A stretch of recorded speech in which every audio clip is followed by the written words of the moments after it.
So a couple of weeks ago, I uploaded a video showing you how I draw these botanical borders in my sketchbook. And I asked if you'd be interested in a video showing what I do with them next, which is the process of kind of digitizing them, getting them kind of onto my computer. And then I create vector artwork, which I can use for a number of different things. So I generally use them to create screen print designs, or I make them into fun colours, add them into my website, or I've made logos like this. There's all sorts of things that you can do. And having the ability to take a sketchbook design and create a vector artwork from it gives you an awful lot of possibilities. So I scan my images in. I've got a scanner. You don't need anything particularly special for this. In fact, if you wanted to, you could take a photo with your phone, just hold it straight above your image. My scanner, if you're interested, is a Canon CanoScan Lide 400. And I've got a Mac, so all the things I'm going to show you today are on my Mac. This is the scanner utility. It's native to the Mac, and you can find it in the printers and scanners section of the system preferences. When you open up the utility, you get a few options. There's a little box that you can draw around your image, so you don't have to scan the whole page. So I'm drawing in the little handles of the boxes, and I'm bringing them around my drawing, so it's only going to scan the bit that's in the box. And then I'm just double checking the settings, choosing the folder where it's going to scan it to, and then choosing the file format. And for this, I'm happy with a JPEG. If I was going to use the scan to create prints, I might want a TIFF, which is a format which doesn't lose data. But for this, I'm not too fussy, so a JPEG's absolutely fine. When I'm happy, I just hit scan. I like to hold down the lid of my scanner so that my paper stays nice and flat. I don't know how much difference that really makes, but I do it anyway. And then I'm opening up Illustrator and I'm creating a document. It doesn't really matter what size, because the idea is we're going to create a vector artwork which you can rescale to be whatever size you want. Go to the File menu and select Place, and then choose your scanned image and just place that somewhere on your document. And then I'm going to just make that a little bit bigger so I can see what I'm doing. I can drag it by the corner, and if I keep my finger on the Shift button on the keyboard, it'll keep the right aspect ratio.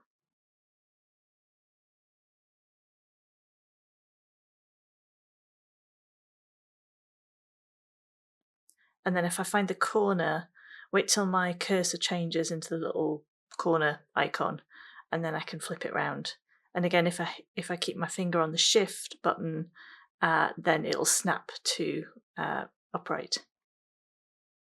Now I want to do an image trace. So you'll find that in the Object menu. Make sure your image is selected, and then Image Trace and Make. It always tells you it's going to take a long time. Just say OK. So what that does is transforms your image into a vector. So that takes it from being individual pixels, which are all different colours, to shapes with outlines, and then the shapes are coloured in different colours. That means that you can scale the shapes, you can make them bigger, you can move them around, you can rotate them. It gives you lots of options. So it'll give you a default trace, and I like to play with this a bit. So there's a little button that brings up a control pad next to the word that says View in the taskbar at the top. And if you click on that, you get to a window that's got a slider in it that says Threshold, and I like to play with that a bit, move it up and down, and hopefully you'll see that the image goes darker and lighter as I move that slider along the threshold. It always takes a few seconds to recalculate every time. When I'm happy, again in that taskbar, I press the button that says Expand, and that will kind of set it all in place, and it will convert each of my drawings into little individual shapes. Every shape in this now is a different little image, and they're all grouped together. So the first thing I need to do is to say ungroup. That means that I can play with them a bit. So now when I click around, you can see that some bits are highlighted.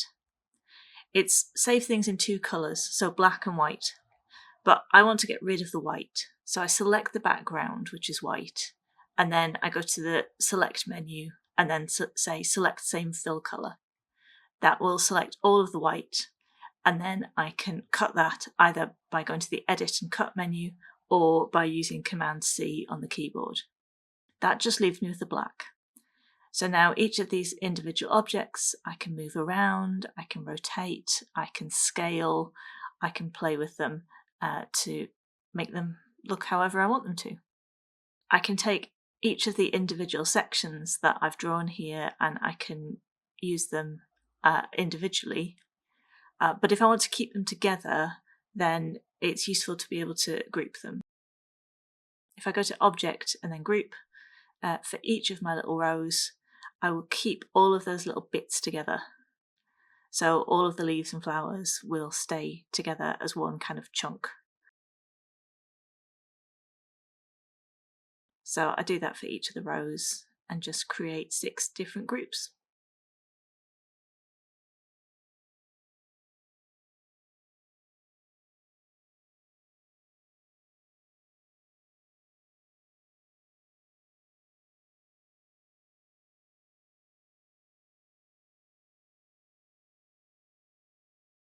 Now, there's a few things I'd like to fix on here. I don't always do this, but I thought it'd be useful to show you some of the tools that I use if I do want to fix things.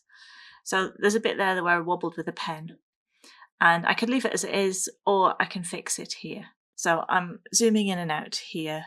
I use the Command plus and Command minus to zoom in and out on the page. And then I'm going to find a tool. So I like this one called Smooth Tool. And if you don't see it on your menu, if you click where the paintbrush is and there's a little kind of down arrow next to that, then you might get an extra menu and it may be on there. If it's not, then you can go down to the 3 little dots at the bottom of the tools menu, bring up the list of all the tools and then go down there until you find the smooth tool and you can select it from there.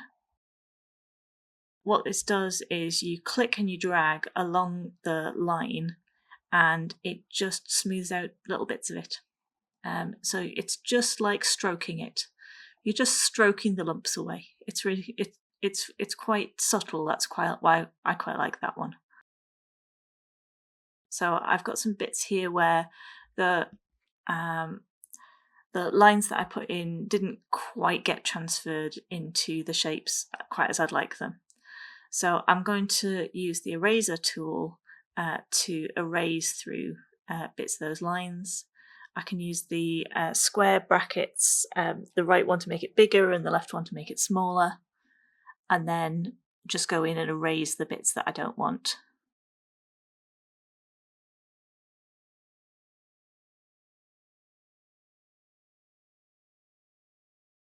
But then I'm left with a few kind of crooked lines in that place, so I'll go back to the smooth tool and smooth it out properly.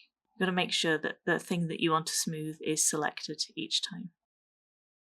So now I want to add some bits in, and I'm using a tool called the Blob Brush tool, and again you'll find that on the tools menu on the left. It's a little bit better than using a regular paint brush that you'd find on the menu because it creates shapes that will scale with your drawing as you scale it up and down, which sometimes the brush doesn't do. So all I'm doing is drawing some lines to fill in the bits on these leaves, and sometimes I get them in the right place and sometimes I have a couple of goes at getting them right. So this is a lot easier if you've got a tablet with a stylus, but I'm just using my trackpad for this.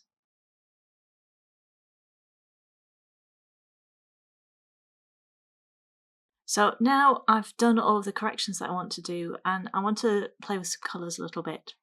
So I'm just using some rectangle shapes. I'm just going to create several of them and stack them up off the canvas somewhere.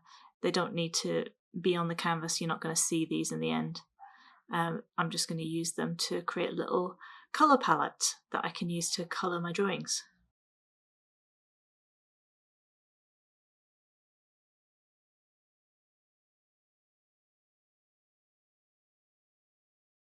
and I'm going to steal the colours from one of my paintings. So I can just bring the file into this document. So again, I go to File and Place, select the document that I want, and go and find my watercolour. So I'm just using this as a photo, just as a colour reference. So I just need to place that, and it can be anywhere. And then I select one of my rectangles. I go to find the eyedropper tool, and I'll just click around that photo until I find a colour that I like.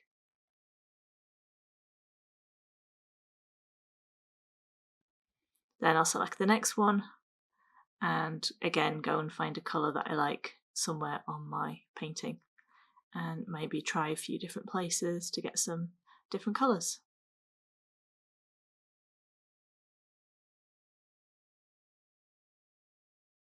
You can do this with any photo, so if you've got anything that you like the colour palette of, then you can use this to create a little custom colour palette for your designs.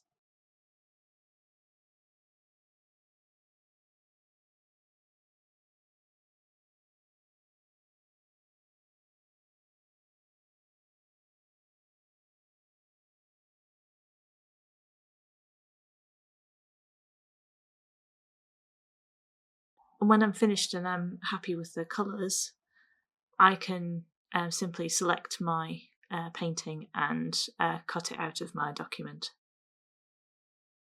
So now I can select my artwork in groups and then use just the eyedropper tool again to select those colours from my newly created colour palette.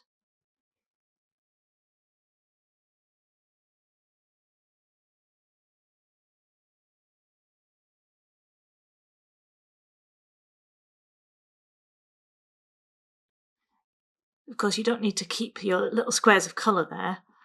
You can create a little swatch in the Swatches panel by selecting all the colours and then going to the little folder and creating a new colour group.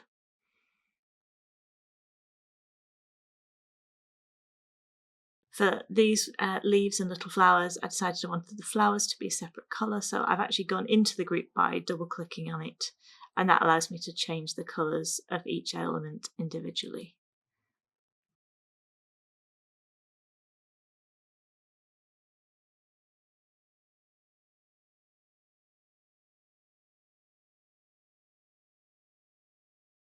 And then I can do whatever I like with these. So these leaves with the little berries on, I am going to create a little square border. So I'm just going to copy and paste that into a new document, and then paste it 3 more times, and then rotate each of the newly pasted borders. So I've got 4 sides of a square, and then I just need to arrange them until I'm happy with how they look together.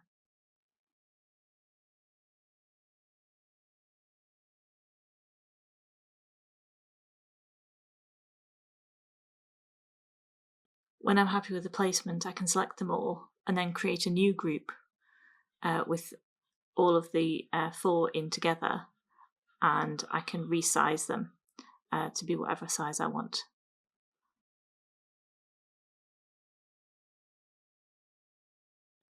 I'm going to arrange these to be central on my little canvas, and it'll give me an idea what a design might look like for one of the sketchbooks that I'm making.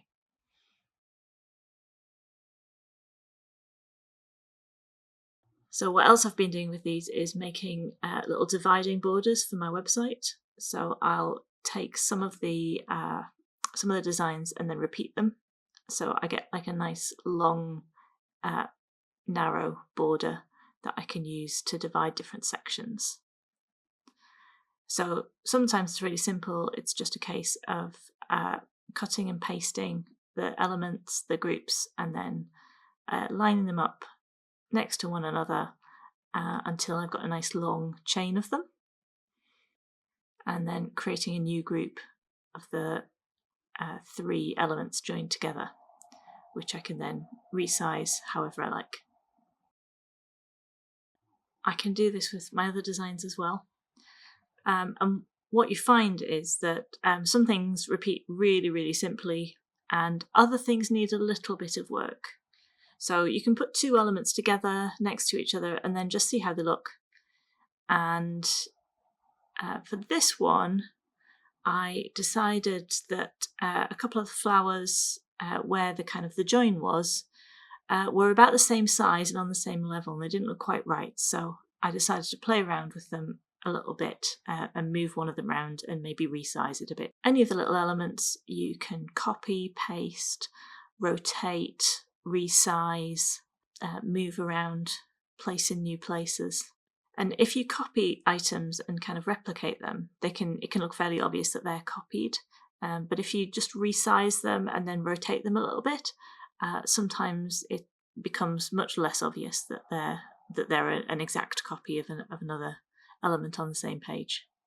So once I'm happy with that placement, I can again copy and paste that original set of leaves and create a nice long border.